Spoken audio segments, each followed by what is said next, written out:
أمثلة لبعض ألفاظ الردة. Examples of some expressions of apostasy. ومن جملة ما يخرج المسلم من الإسلام سب الله بالإجماع. Amongst what takes a Muslim out of Islam is insulting God by consensus. كما في الشفاء للقاضي عياض, like what's documented in the very famous book الشفاء by Judge Iyad the Maliki. فقد قال ما نصه, he said, quote, لا خلاف أن ساب الله تعالى من المسلمين كافر حلال الدم. There's no difference that the insulter of God, exalted is he. Yani, there's no difference amongst the Muslims that the insulter of God, exalted is he, is a blasphemer whose blood is lawful. انتهى. End quote. ونفي صفة من صفاته الواجبة له إجماعا, and denying any of the attributes that are necessary to attribute to Allah by consensus. Those that are necessary to attribute to him. الواجبة له إجماعا. Here he's talking about what's mentally confirmed amongst those attributes. كالقدرة والعلم, like power and knowledge, because by your mind you can know God has power and God has knowledge. You just say this world exists, so God has power, and you'd say, and God knows everything. Even a kafir can know that without hearing that from a Muslim. These are the ones that are meant when we say al-wajibati lahu, the attributes that are necessary for him. He has other attributes also besides these. These are the attributes that there's mental judgment for them, mental necessity for them, a mental necessity for them. Sheikh's going to tell us now, there's also attributes of Allah that we can only know them because they came in the Quran or the Hadith. We have to believe in those, that's true, but we wouldn't be able to know them without them coming in the Quran or the Hadith. So therefore, for example, a kafir wouldn't know that. He wouldn't know Allah has an attribute called istiwa or wajh or ayn or yad because he's not aware of what's in the Quran. But he would know without learning that from any Muslim that God has power and knowledge and God is alive and God exists and that he sees and he hears. So these are the ones that Shaykh is saying that if someone denies them, that's blasphemy, that's apostasy. وَذَلِكَ بِالْإِجْمَاعِ. This blasphemy is an issue of consensus. The denial of these attributes being blasphemy is an issue of consensus. وأما ما رواه يونس بن عبد الأعلى عن الشافعي. Now concerning what Yunus, the son of Abdul A'la, narrated from Imam al-Shafi'i رضي الله عنه, أن لله أسماء وصفات لا يسع أحدا ردها. That Allah has names and attributes that no one has room to deny. Allah has names and attributes that no one has room to deny. وَمَنْ خَالَفَ بَعْدَ ثُبُوتِ الْحُجَّةِ عَلَيْهِ فَقَدْ كَفَرَ. Ash-Shafi'i said, and whoever opposed that or went against that after the confirmation of the evidence against him, yani after the ayah was given to him, or let's say after the ayah was given to him, فَقَدْ كَفَرَ, then he blasphemed. وَأَمَّا قَبْلَ قِيَامِ الْحُجَّةِ.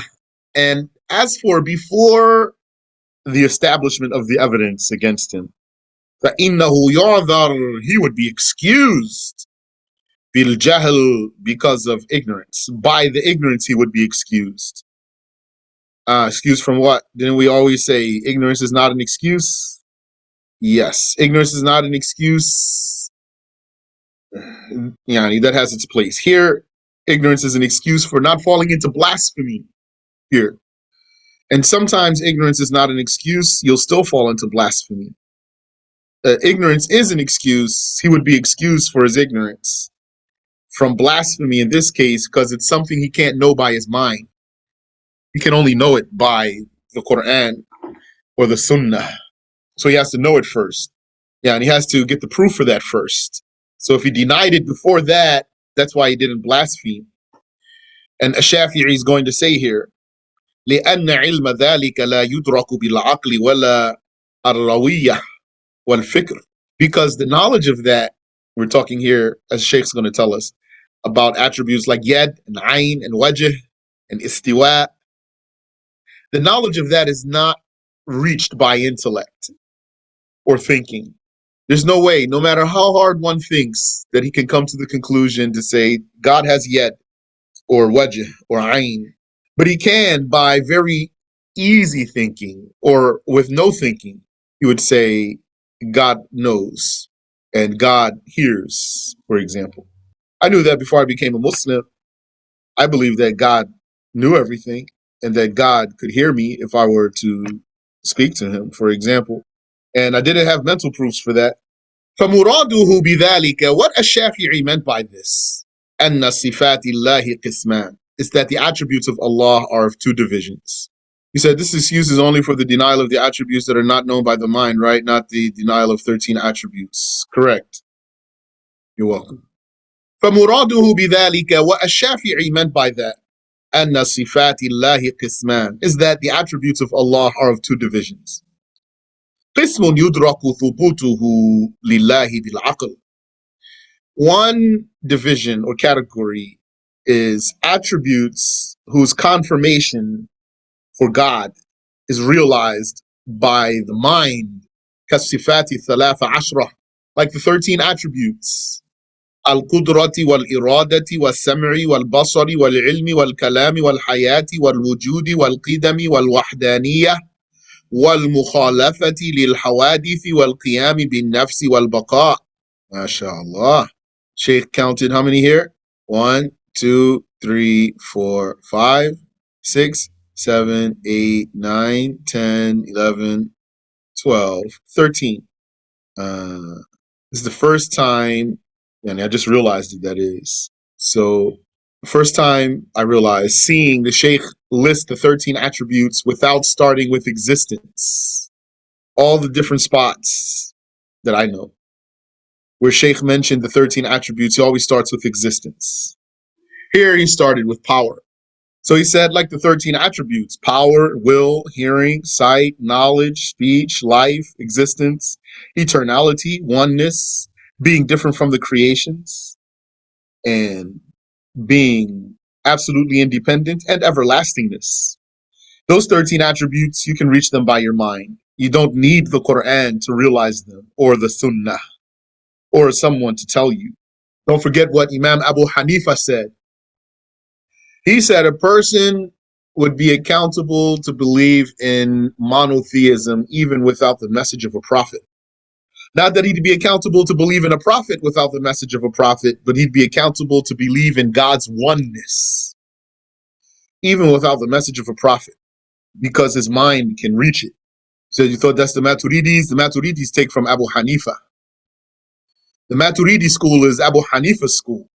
Imam al-Maturidi, he elaborated on Imam Abu Hanifa's school. Now, you know that's not the saying of the majority about not getting the message of a prophet, but I'm just reminding you that right here, because the person, need to emphasize that these attributes can be known by the mind. والقسم الثاني والقسم الثاني ما لا يدرك بالعقل والروية والفكر. The second category of attributes is what is not realized by the intellect and thinking. So that's going to be like yad, ayn, wajh, istiwa. فالقسم الأول يكفر جاحده. So the first category, those attributes that can be known by the mind, their denier or its denier, the denier of that category, of any one of the attributes from that category, he's judged as a blasphemer. والقسم الثاني لا يكفر جاحده قبل العلم بالحجة. And the second division, this is what Ash-Shafi'i was talking about, is that its denier is not deemed as a blasphemer before having knowledge of the evidence. That means before knowing it was in the Quran.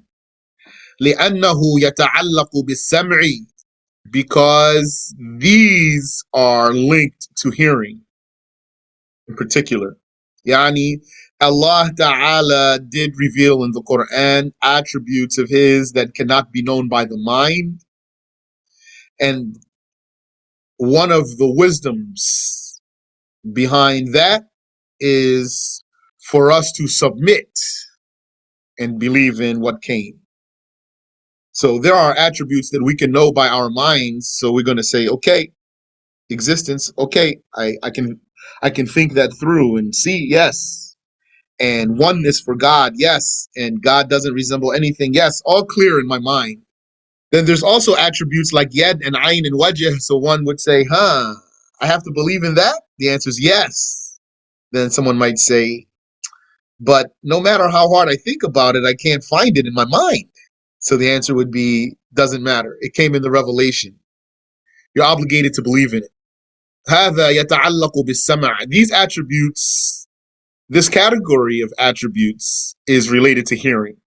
بدليل قوله لا يدرك بالعقل والروية والفكر, as proven by Shafi'i saying that this category is not realized by the intellect or by thinking.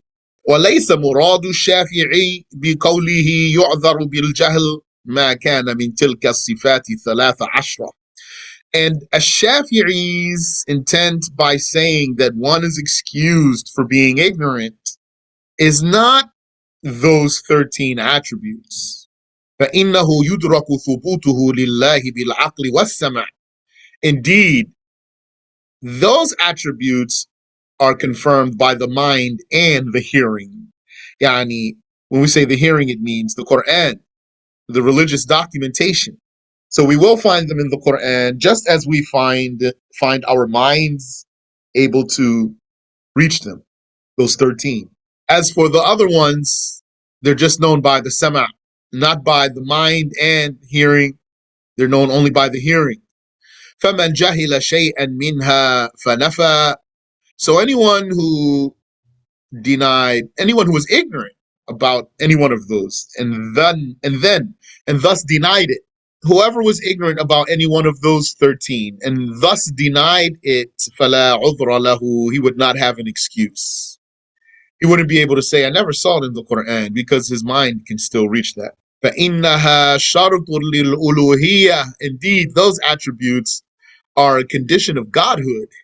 That means the mind does not validate godhood for who lacks any of those 13 attributes. قال الحافظ ابن الجوزي. Hafiz ibn al-Jawzi said, من نفى قدرة الله على كل شيء كافر بالاتفاق. Anyone who negated the power of Allah over everything is a blasphemer by consensus, by agreement, بالاتفاق, by agreement. A bila khilaf, meaning without difference. That means consensus. Did you ever hear the non-Muslims say, the overwhelming consensus of such and such, so it means it's not a consensus. When we say consensus, means there's no difference in opinion. Instead of saying the overwhelming consensus, we'd say, the majority say, فَإِذَا عُرِفَ هَذَا. So if this is known, yani, all of that was an introduction.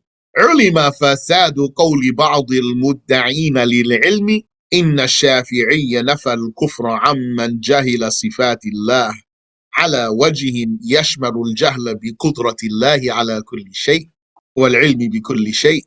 Then the ruin, the corruption of what some who claimed the knowledge said would be known. What did they say? They said, indeed, as Shafi'i denied charging with blasphemy, or denied blasphemy from whoever was ignorant about the attributes of Allah. So that's how he's going to come. Now imagine one of those guys. He has the red leffa, the red fez with the white wrap around it. And he has a robe.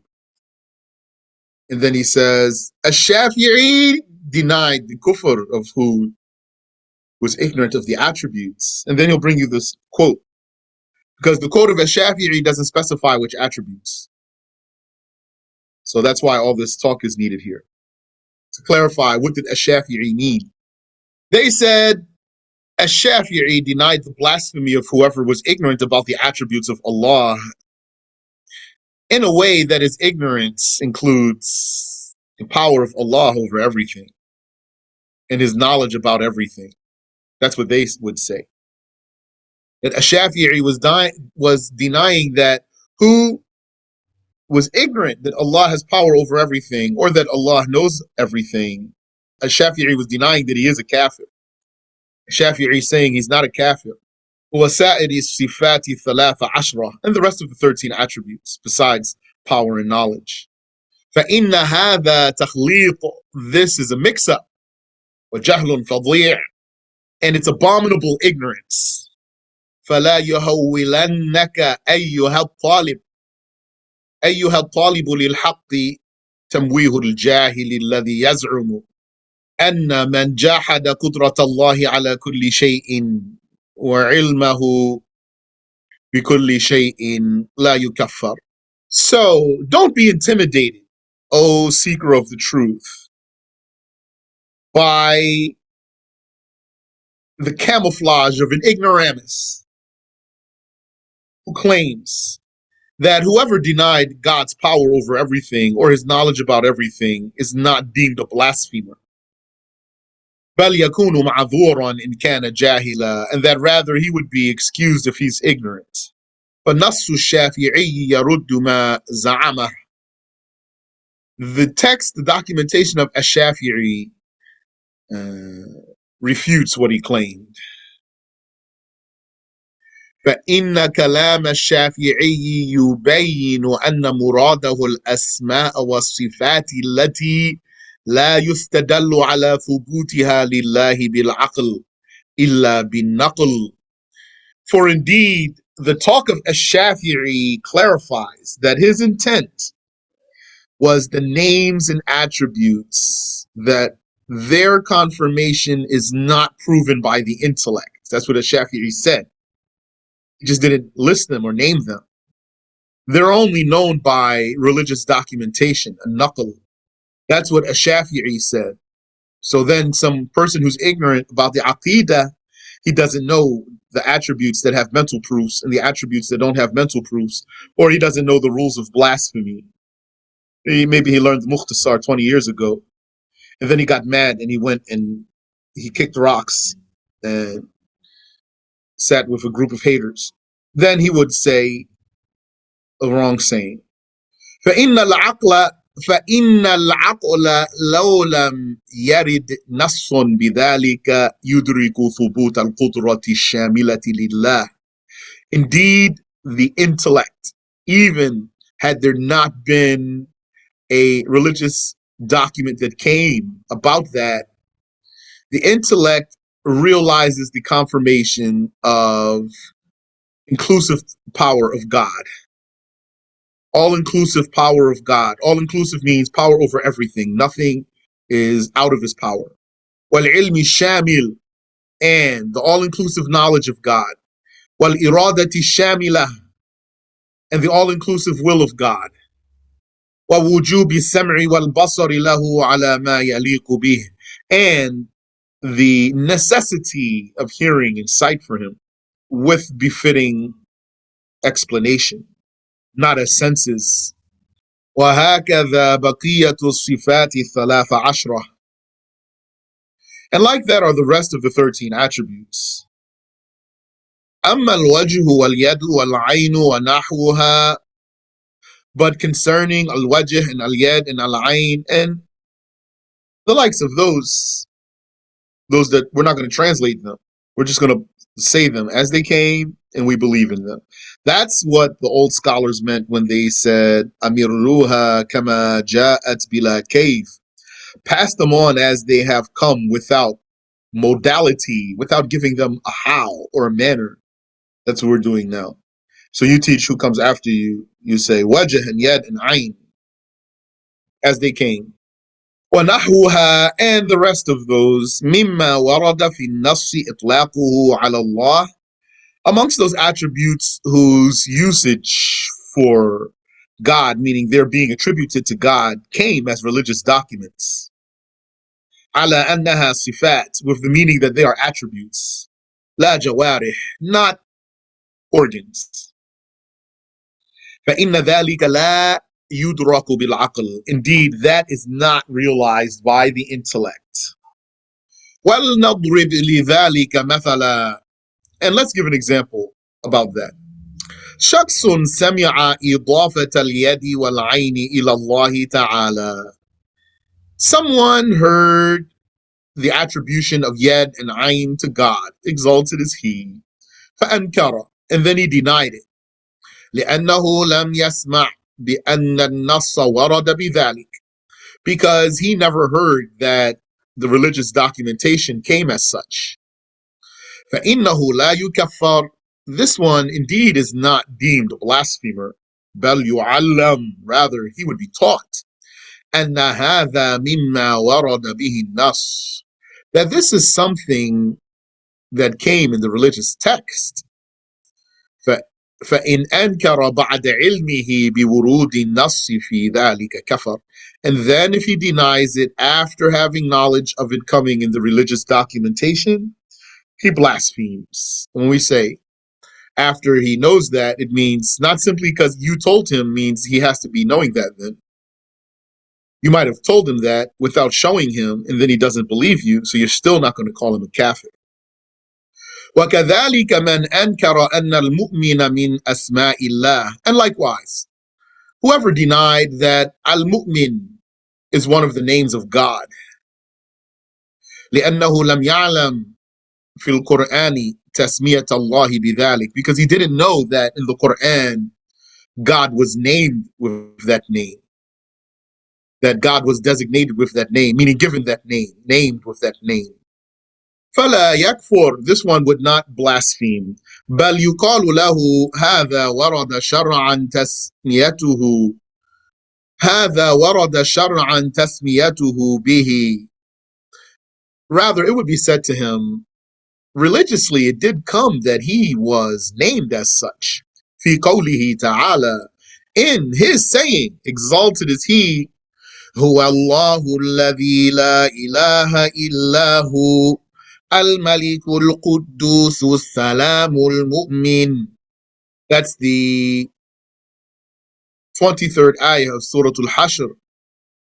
It means he is Allah, no one is God but he, Al-Malik, the sovereign, literally means the king, Al-Quddus, the holy, meaning the one who has no imperfection, As-Salam, the one who's perfect, Al-Mu'min. Al-Mu'min could mean the one who grants safety. And it has other meanings also. فهل يعتقد ذو فهم في الشافعي أنه لا يكفر من نفى صفة من تلك الصفات 13? So would someone who has understanding, would someone who understands believe about a Shafi'i that he does not deem the one who denies any of those 13 attributes as a kafir? التي يدل العقل عليها, those attributes that the mind itself points to them, yani indicates them, knows them, or reaches them, can realize them. وقد كفر حفصا الفرد. Would he believe that about a Shafi'i, despite that a Shafi'i is the same one who deemed Hafs al-Fard as a kafir? لأنه لا يثبت لله الكلام الذاتي الذي هو أحد معنيي القرآن. He deemed Hafs al-Fard as a kafir for not confirming speech for the self of God, which is the meaning of God having an attribute of speech. That's one of the two meanings of the word Al-Quran. This word Al-Quran, one of its meanings is God's speech. That's the attribute of his self, and it's not Arabic language, it's not a book. وَيُطْلِقُ الْقَوْلَ بِمَخْلُوقِيَّةِ الْقُرْآنِ مَعَ ذَلِكَ. So he denied that Allah Ta'ala has an attribute called speech, which is one of the two meanings of the word Al-Quran, the attribute of speech of God. Along with saying the Quran is created. Yani, here's one of the cases of the Mu'tazila. If someone says, here's the question, if someone says the Quran is created, do we judge him as a kafir for that sentence? Not by default, not automatically, not merely because he said the sentence. No, because he could mean that the book that's called Al-Quran is created, and that's true. So if someone says the Quran is created, we're not going to call him a kafir? Not necessarily, we're not. However, here's the case of Mu'tazila. They say this sentence that I just told you, you're not necessarily going to say a person's a kafir for saying it. But behind that sentence, they believe that God does not have an attribute called speech. So when they say the Quran is created, then that's an underhanded way for them to say God doesn't have an attribute called speech. So when someone believes that Allah does not have an attribute of speech, when someone denies the attribute of speech, and then also says this sentence, the Quran is created, while believing like that, then first of all, his denial of the attribute of speech is blasphemy. And then when he says the sentence, the Quran is created, while believing like that, then that sentence is going to be a statement of blasphemy for him. If someone, though, believes that Allah has an attribute called speech and he says the sentence, the Quran is created, then we're not going to deem him as a kafir. So a Shafi'i called this person Hafs al-Fard kafir for denying that Allah has an attribute called speech and saying that the Quran is created. فقد قال الشافعي رضي الله عنه لحفص بعدما ناظره. Ash-Shafi'i said to Hafs, may Allah accept his deeds, Ash-Shafi'i. He said to Hafs after debating with him, لَقَدْ كَفَرْتَ بِاللَّهِ الْعَظِيمِ. You have disbelieved in God the Great. كما سبق, as previously mentioned in this book. I don't remember now which chapter that's in. فكيف ينسب للشافعي بعد هذا أنه لا يكفر من نفى قدرة الله أو علمه أو سمعه للمسموعات أو بصره للمبصرات أو صفة الوحدانية أو صفة القدم أو نحو ذلك. So how would it be attributed to a Shafi'i after this that he would not deem as a kafir someone who denies God's power or his knowledge or his hearing the heard things or his seeing what's seen or the attribute of oneness or the attribute of eternality or the likes of that.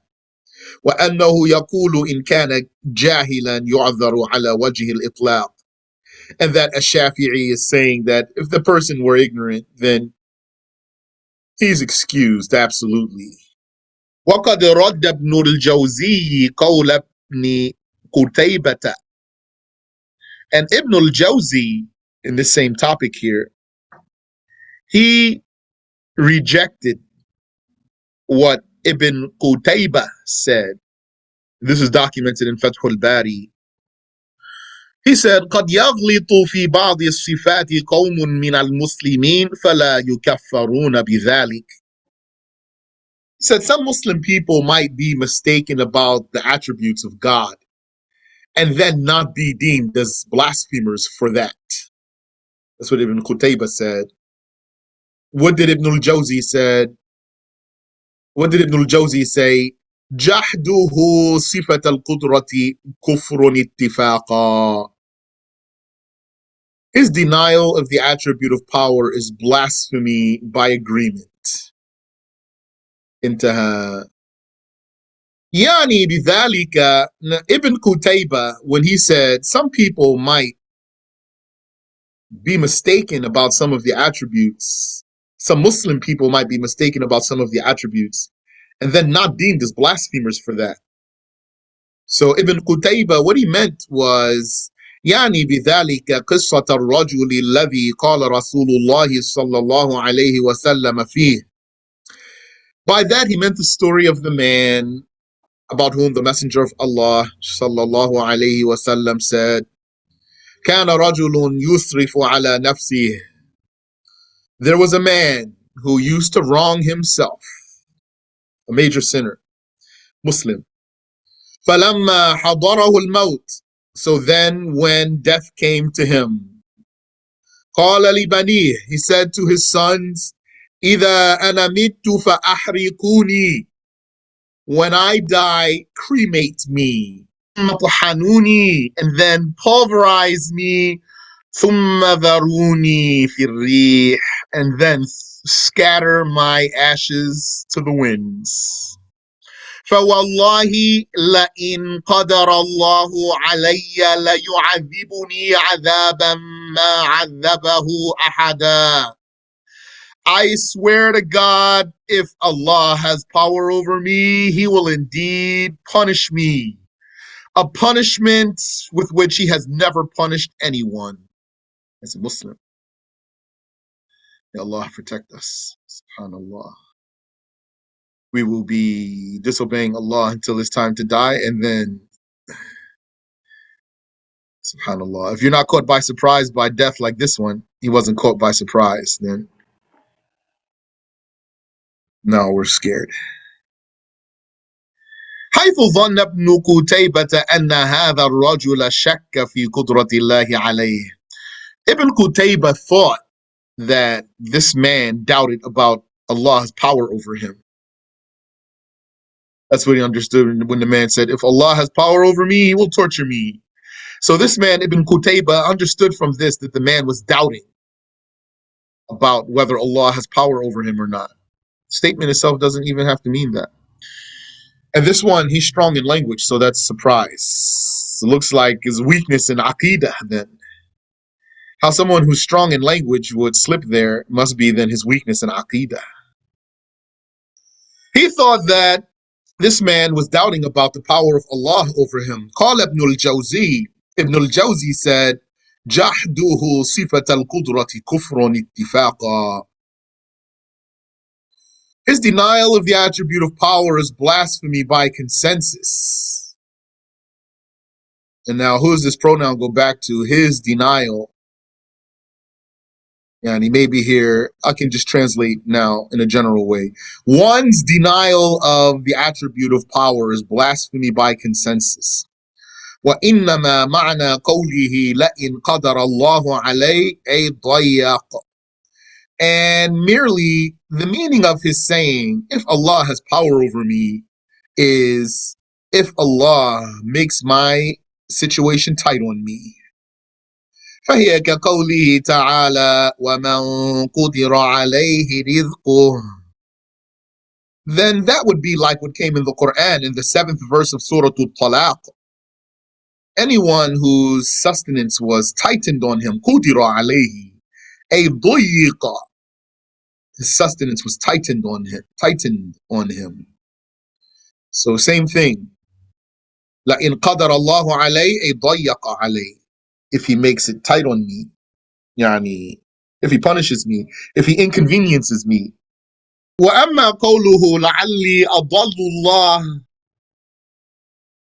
كما في رواية لهذا الحديث. And as for that man saying, perhaps I will slip God, perhaps I will evade God, like it came in a narration of this hadith. فَمَعْنَاهُ لَعَلِّي أَفُوتُهُ. So it means like what I just translated for you. وَلَعَلَّ هَذَا الرَّجُلَ قَالَ ذَلِكَ مِنْ شِدَّةِ جَزَعِهِ وَخَوْفِهِ كَمَا غَلِطَ ذَلِكَ الْآخَرِ. Maybe this man said this statement from in panic, yani. Maybe this man said this in panic, just like that other one slipped. فقال, when he said in a hadith, أنت عبدي وأنا ربك. He said, oh Allah, you are my slave and I am your Lord. The man slipped when he said that because he was excited.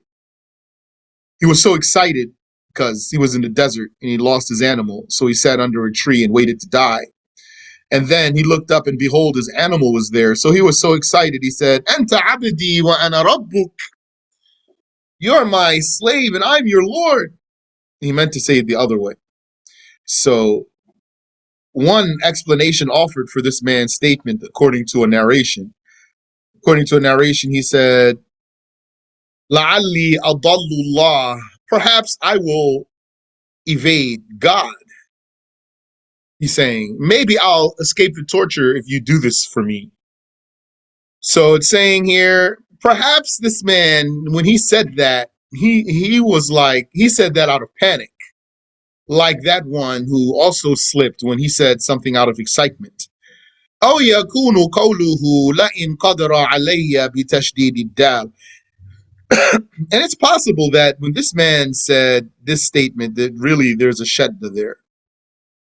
And that it should be لئن قدر علي أي قدر علي أن يعذبني لا يعذبني. Then the meaning would be, if he predestined to torture me, then he will torture me.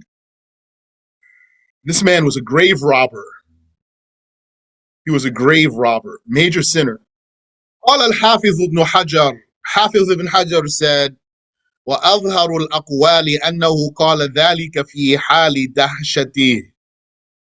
The most apparent of sayings is that he said this in a state of panic. وغلبة الخوف عليه حتى ذهب بعقله, to the extent that his mind went away. وتتمة الحديث المذكور, and then the rest of the mentioned hadith is فلما مات فعل به ذلك. When he died, that was done to him.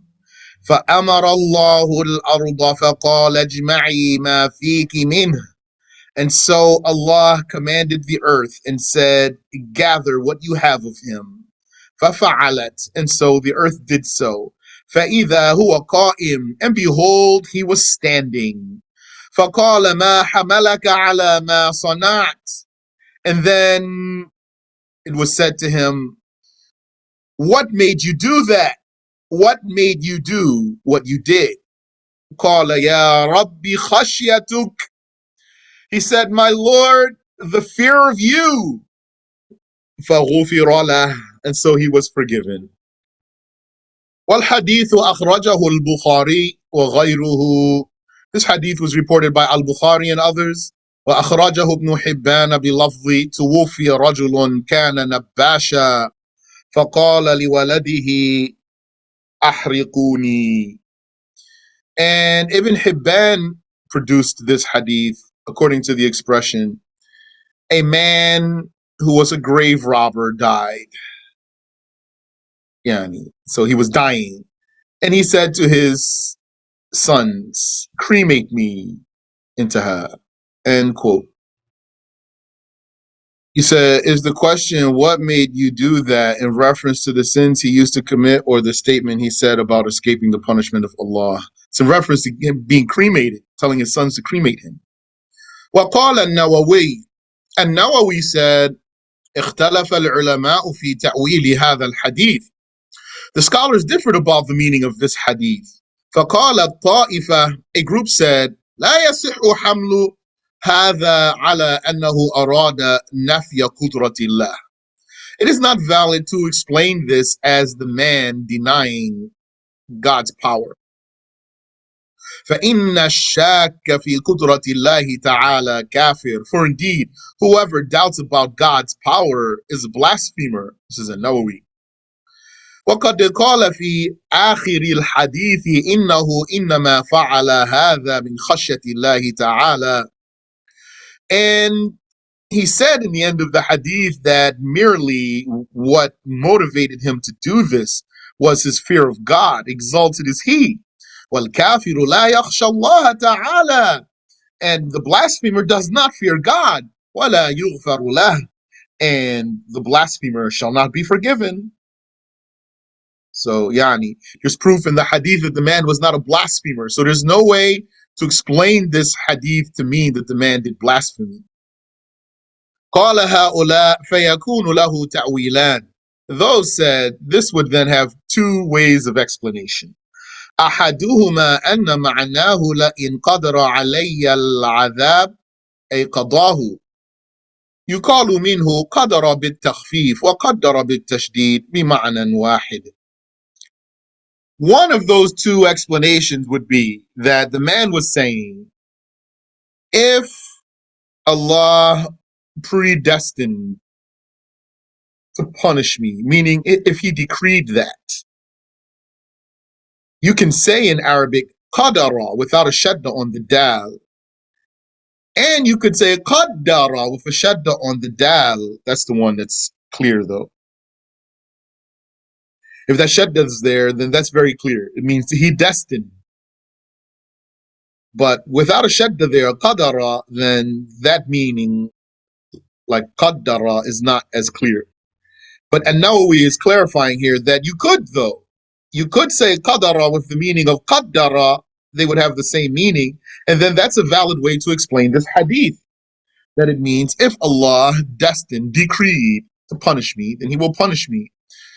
والثاني أن قدر هنا بمعنى ضيق عليه. And the second way to explain it is that the meaning of qadara here is ضيق عليه, if he will to make it tight on me, to make it inconvenient for me. قال الله تعالى, Allah says in the Quran in 16th ayah of Surah Al-Fajr, فَقَدَرَ عَلَيْهِ رِزْقَهُ. He makes his sustenance tight. Allah makes that person's sustenance tight. وهو أحد الأقوال في قوله تعالى. And that's one of the ways to explain this ayah, which is the 87th ayah of Surah Al-Anbiya. فَظَنَّ أَن لَّن نَّقْدِرَ عَلَيْهِ. That's about Prophet Yunus when he left his people without permission. So according to this tafsir, it means when he left his people without the permission of Allah, he thought that Allah will not inconvenience him. He thought that Allah would not make his situation tight on him. وَقَالَتْ طَائِفَةٌ اللَّفْظُ عَلَى ظَاهِرِهِ. And another group said, the expression is as it appears. The expression means as it seems to mean. وَلَكِنْ قَالَهُ هَذَا الرَّجُلُ وَهُوَ غَيْرُ ضَابِطٍ لِكَلَامِهِ. However, this man said this without having command of his speech. وَلَا قَاصِدٌ لِحَقِيقَةِ مَعْنَاهُ. And without intending what it really means. وَمُعْتَقِدٌ لَهَا. Nor was he believing that apparent meaning. بل قاله في حالة غلب عليه فيها الدهش والخوف وشدة الجزع. Rather, he said it while he was in extreme panic. بحيث ذهب تيقظه وتدبر ما يقوله وتدبر ما يقوله. He was so panicked because he's dying and he knows, and he's afraid to be tortured by Allah. He's so panicked that his awareness is gone and his thinking about what he's saying is missing. فَصَارَ فِي مَعْنَى الْغَافِلِ وَالنَّاسِ. So he became like someone who's heedless and forgetful. It's like he's out of his mind from the panic. He said, I'm dying now. Allah is gonna punish me. SubhanAllah. May Allah protect us. وَهَذِهِ الْحَالَةُ لَا يُؤَاخَذُ فِيهَا. And in this situation, one is not, this is not held against a person, this situation of mindlessness. This mindless state is not held against one. وهو نحو قول القائل الآخر